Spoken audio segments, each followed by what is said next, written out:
বর্ষাকালে Awareness. গ্রামাঞ্চলে সাপের আতঙ্ক ও উৎপাত বেড়ে যায়। তাছাড়া সম্প্রতি সাপে কামড়ানোর উপদ্রবটি বেশ বেড়েছে। বিশেষত এ সময়ে রাসেল ভাইপারের আতঙ্কে আতঙ্কিত সারা দেশের মানুষ। সামাজিক যোগাযোগ মাধ্যমের কল্যাণে যা দেশের জনগণের মধ্যে ব্যাপক উত্তেজনার সৃষ্টি করেছে। যাই হোক, সাপে কামড়ালে আমাদের সমাজের মানুষেরা খুবই আতঙ্কিত হয়ে পড়ে। সাপ কামড়ালে আতঙ্কিত হওয়ার কিছু নেই। এ সময় ভয়ে থাকলেও ঠান্ডা মাথায় পরিস্থিতি সামাল দিতে হবে। সাপে কামড়ালে কি কি করবেন না এবং কি কি করবেন এ বিষয়ে নিচে কিছু দিক নির্দেশনা দেওয়া হলো। সাপ কামড়ালে যা বর্জন করবেন। প্রথমেই আপনাকে মনে রাখতে হবে সাপে কামড়ালে কি করা যাবে না। এগুলো অত্যন্ত গুরুত্বপূর্ণ ও উপকারী বিষয়। যেমন, অনেকে প্রথমে শক্ত বাঁধন বা গিট দিয়ে ফেলেন, কিন্তু এমনটি করা যাবে না। হাত বা পায়ে কামড় দিলে কামড়ানোর জায়গা থেকে ওপরের দিকে দড়ি বা জাতীয় কিছু দিয়ে শক্ত করে বাঁধা হয়, যাতে বিষ ছড়িয়ে না পড়ে। কিন্তু এর বৈজ্ঞানিক কোনো ভিত্তি নেই, বরং এতে হাত পায়ের রক্ত প্রবাহে বাধার সৃষ্টি হয়। ফলে রক্ত প্রবাহের অভাবে টিস্যুতে পচন শুরু হতে পারে। কামড়ানোর স্থানে ব্লেড, ছুরি দিয়ে কাটাকুটি করা যাবে না। অনেকে বিষ বের করার জন্য এমনটি করেন, কিন্তু এটিও বিশেষজ্ঞ ছাড়া করা যাবে না। অনেক মানুষের ধারণা, আক্রান্ত স্থানে মুখ লাগিয়ে চুষে বিষ বের করলে রোগী ভালো হয়ে যাবেন। অন্তত অনেক সিনেমায় এমনটি দেখানো হয়। এমনটি না করে দ্রুত চিকিৎসকের কাছে নিতে হবে। সাপের বিষ রক্ত ও লসিকার মাধ্যমে ছড়িয়ে পড়ে, যা এভাবে বের করা সম্ভব নয়।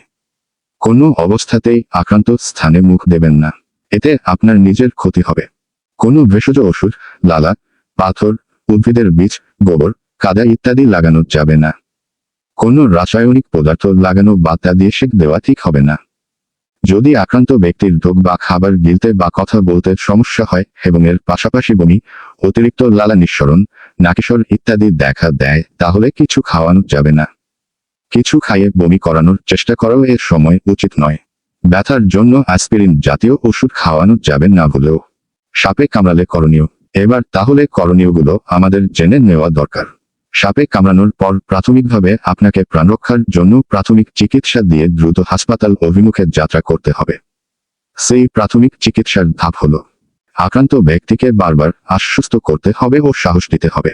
সাপে কামড়ানো ব্যক্তি আতঙ্কগ্রস্ত হলে সমস্যা, কারণ অনেকে আতঙ্কগ্রস্ত হয়েও মারা যান। নির্বিষ সাপের কামড়ে মৃত্যু হয় না, কিন্তু মানসিক আতঙ্ক প্রাণঘাতী হতে পারে। বাংলাদেশের অধিকাংশ সাপই বিষহীন, অল্প কিছু সাপ বিষধর। আবার বিষধর সাপ পর্যাপ্ত বিষ ঢুকিয়ে দিতে ব্যর্থ হতে পারে। এসব জানানোর মাধ্যমে রোগীকে আশ্বস্ত করা যেতে পারে, তবে খুব বেশি চাপ প্রয়োগের দরকার নেই। আক্রান্ত অঙ্গ অবশ্যই স্থির রাখতে হবে এবং বেশি নড়াচড়া যেন না করা হয় সেদিকে খেয়াল রাখতে হবে। হাতে কামড়ালে হাত নাড়ানো যাবে না। পায়ে কামড়ালে হাঁটাচলা করা যাবে না। স্থির হয়ে বসতে হবে। আক্রান্ত অঙ্গ ব্যান্ডেজের সাহায্যে একটু চাপ দিয়ে পেঁচাতে হবে। এই পেঁচানোকে প্রেসার ইমোবিলাইজেশন বলে। ব্যান্ডেজ না পাওয়া গেলে গামছা, ওড়না বা জাতীয় কিছু ব্যবহার করা যেতে পারে। আক্রান্ত স্থান সাবান দিয়ে আলতোভাবে ধুতে হবে অথবা ভেজা কাপড় দিয়ে আলতোভাবে মুছতে হবে। মূলত জীবাণু দূর করার জন্য এই পদ্ধতি প্রয়োগ করা হয়।